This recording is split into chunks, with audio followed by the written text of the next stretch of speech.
out of puff.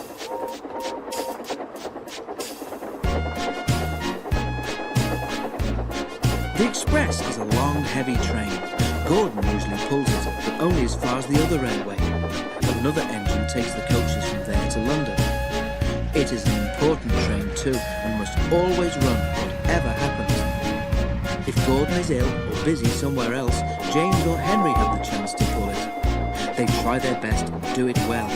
Too well, perhaps, because sometimes the importance of the occasion goes to their smoke boxes and makes them boastful.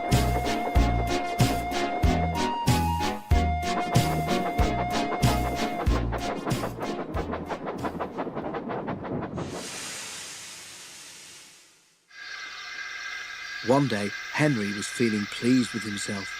He had run the Express to time, and the fat controller had congratulated him.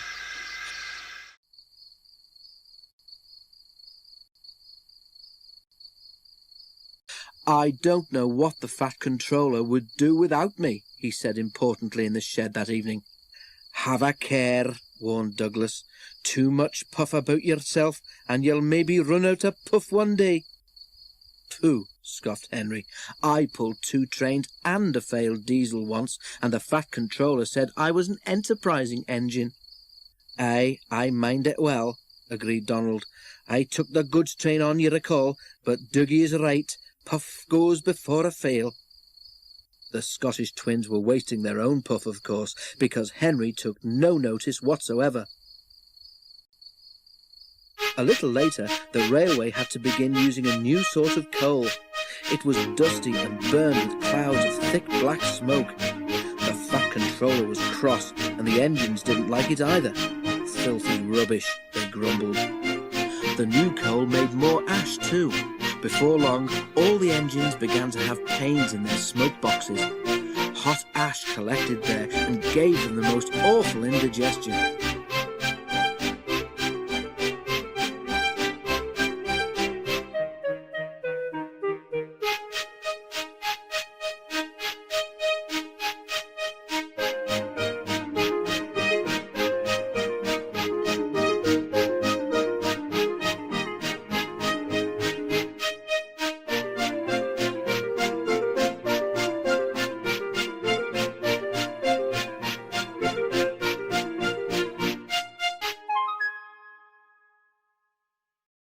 One evening, Henry felt dreadful when he got back to the shed. His fireman had to clean an enormous pile of ash from his smoke box before he felt better. But the next day, Henry could not make steam properly. He struggled to Edward Station, but could go no further. Douglas was there. "I can't breathe," Henry wheezed. "Out a puff, are you?" asked Douglas. "Then I say we didn't warn you."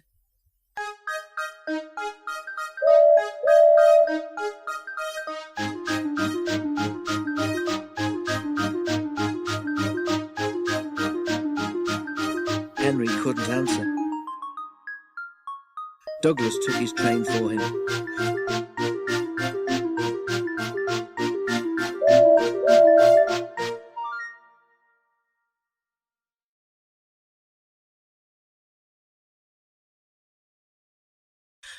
The fireman cleared away more ashes, but when he tried to close Henry's smokebox door, it did not make the airtight fit that it should have done. "Those hot ashes have bent your smokebox door," he said. "Air is coming in so that you can't breathe properly through your fire. But I know how we could cure that." He filled a bucket with water. Then he fetched all the old newspapers he could find from the station bookstall. The driver helped him tear them into strips, which they soaked in the water. "What are you doing?" asked Henry anxiously. "Making something called papier-mâché," explained the driver. "When this paper is soggy enough, we shall paste it in your air leak so that you can breathe better. It won't last forever, but it will get us home." "Oh," said Henry unhappily. His driver was right. When the job was done, Henry felt much better, and even the driver and fireman were surprised how well he steamed.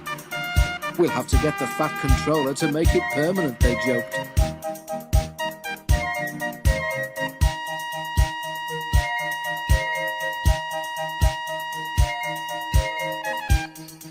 Henry went very carefully and reached the shed without mishap.